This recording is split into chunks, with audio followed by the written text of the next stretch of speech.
Hello everyone, welcome back to my jbird. And this is called Presentation E3D3 jbird Theory. This is going to explain a lot, but to my theory with these position here. Now let's go on here.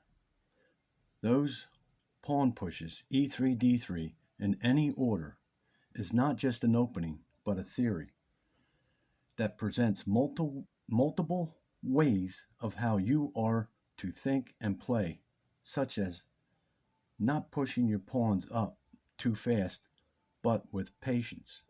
Not only to move your pieces through those two squares back and forth, not only just to move pieces under any set of pawns or pieces at any time of the game, not only to build structures through continuation moves, not only the perfect balance of an opening connected on the board, not only how pieces can be moved, not just for the opening, but anywhere from there to middle and end game, and still play your pieces that you did not get to do in your opening, but did later in the game, ending up looking like your opening. This is the presentation of all the thinking to be done first before going forward with your game. And now this is a perfect example.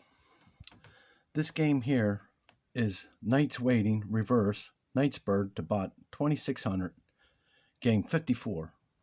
Okay, and I performed my opening, but it looks like I just barely made it through to the end. Well, let's look at this and show you when you have to stop and you can't do your reverse. Everything's fine at this point right there. There it is, stop. Once that pawn goes here, now you can't perform the reverse. Yeah, you could perform this one, but you can't bring the other knight to go over here like this, like I did. Now watch the game. This is all right, it looks like, but I still don't like it. And then this, and then technically to go in to this with the bishop in a knight bird's position. But here's the problem with that even. Already it's an off balance position.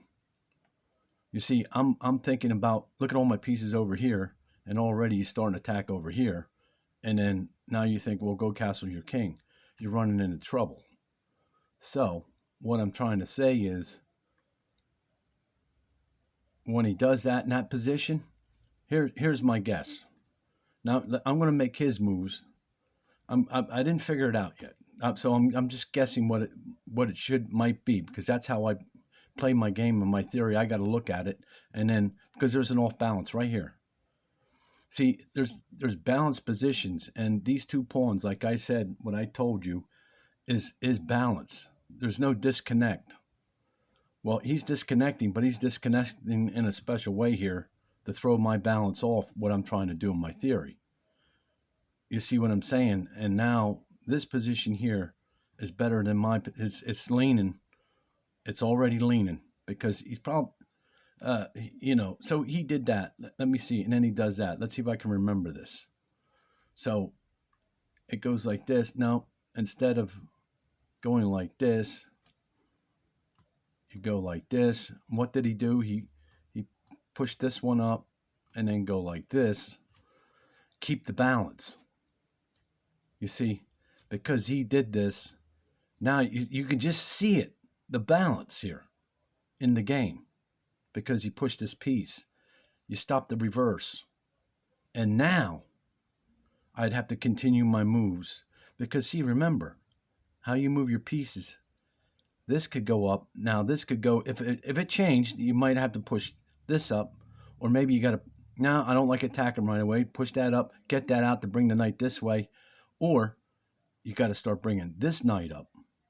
You see, this is how my thing, you got to keep your balance.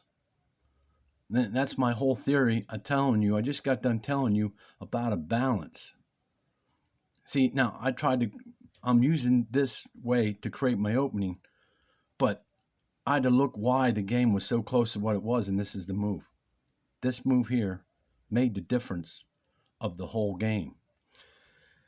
And like I said on my jbird theory ELO factor on that video, what I kept repeating to you about the opening and perfect continuation moves, and I didn't do this here because of this piece, because of him moving that piece like that. But I wanted to perform my opening. But this is how you learn. This is actually how you learn through your mistakes. And so, it's like it's yeah. It's then my opening ain't so great with this opening like this pawn. That's what I'm trying to say. Once he does that, it's got to stop right there. I can fix my ELO real quick. I'll turn it back into the 2800 because that game 54 with the 26 spot, technically wasn't 2800 level. I'm not pleased with that, but I just wanted to show you that, and not this. I really believe it's going to be this way, and then he moved this pawn, and it's going to be like this, and then whatever piece he started moving, because then if he starts doing this, it's balanced. Right here, I could see a total balance all over the board. And now you get him because he's on his disconnect. And now you work your game. But it's still possible to still, you work my theory that somehow you'll end up in an opening similar or another variation of what I'm already doing because it's not done. It's the openings. It's like you're moving all these pieces around, and then you still end up to get the chance to go back, and it's going to look like you're opening. This is the way this works. This is, yeah. Okay, I just wanted to bring you that to you and tell you that. Let me take it back. So that this what I said to you, and let me say it again real quick. These pawn pushes, E3, D3, in any order is not just an opening, but a theory that presents multiple ways of how you are to think and play, such as not pushing your pawns up too fast. You see, I did push that pawn up too fast, like this, but I was trying to create my opening. It's okay, but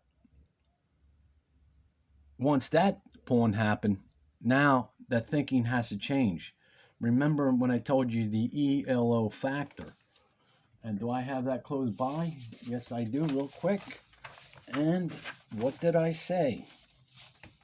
Factor, something that actually contributes to a result, in this case is an opening, that generated the theory into the proper continuation moves to the result of the ELO on a single move or moves on a square. And here it is. This is a perfect example. And already that's wrong.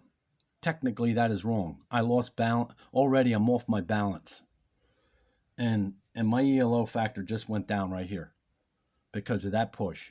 Like I said, I have to go this way. I'm positive it's this pawn now, and I got to go this way and then do my thing and then route my pieces around to go. You see, I have to, and I'm glad I saw this. I'm glad they played like this, and I'm glad I caught this to do that. Well, this is what I do anyway.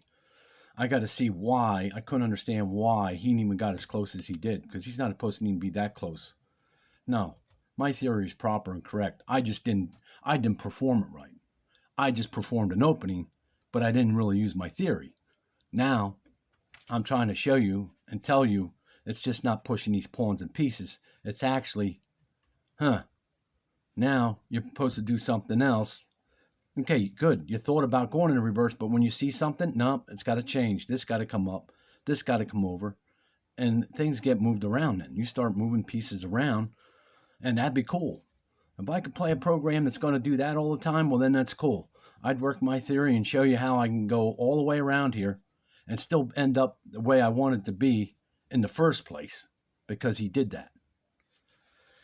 Okay, I hope you got that and understand that, because it'll always come back to what I said between the ELO factor and my presentation of E3D3 Jaybird theory.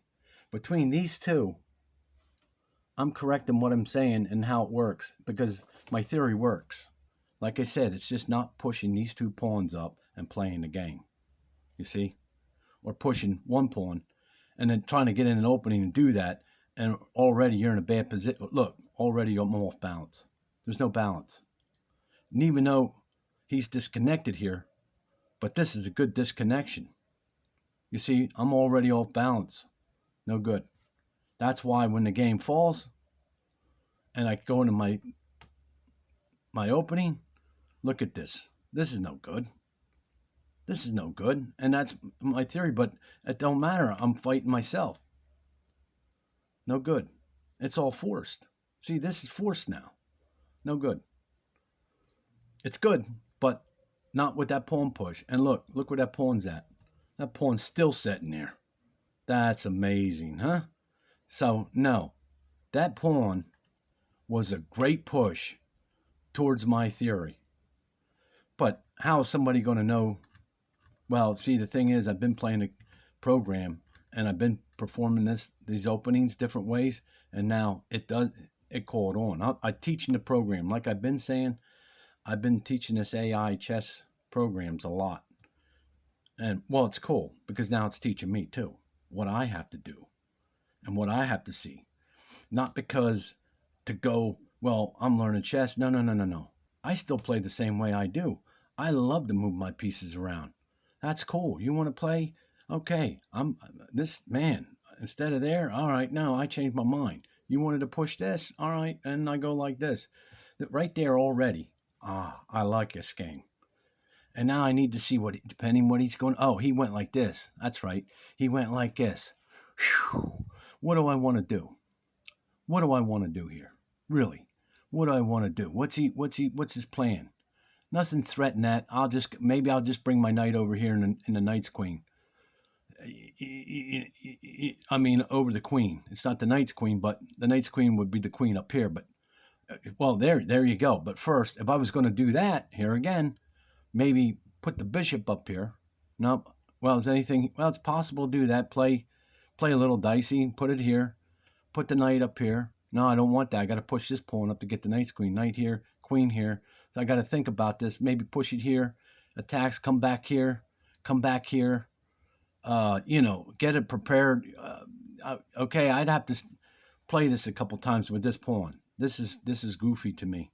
This pawn is really something else. This is a whole brand new game for me, which is cool. But I could figure it out. This is the first time I'm showing you to try to figure it out, but already I'm looking like this already, just at this point. Not sure what I'm exactly going to do, and he needs to make another move. The program needs to make another move for me to make a decision. Okay. There you have it. And like I said, that is my presentation to E3D3 Jaybird theory. Thanks for stopping by, and we're going to continue on with this opening.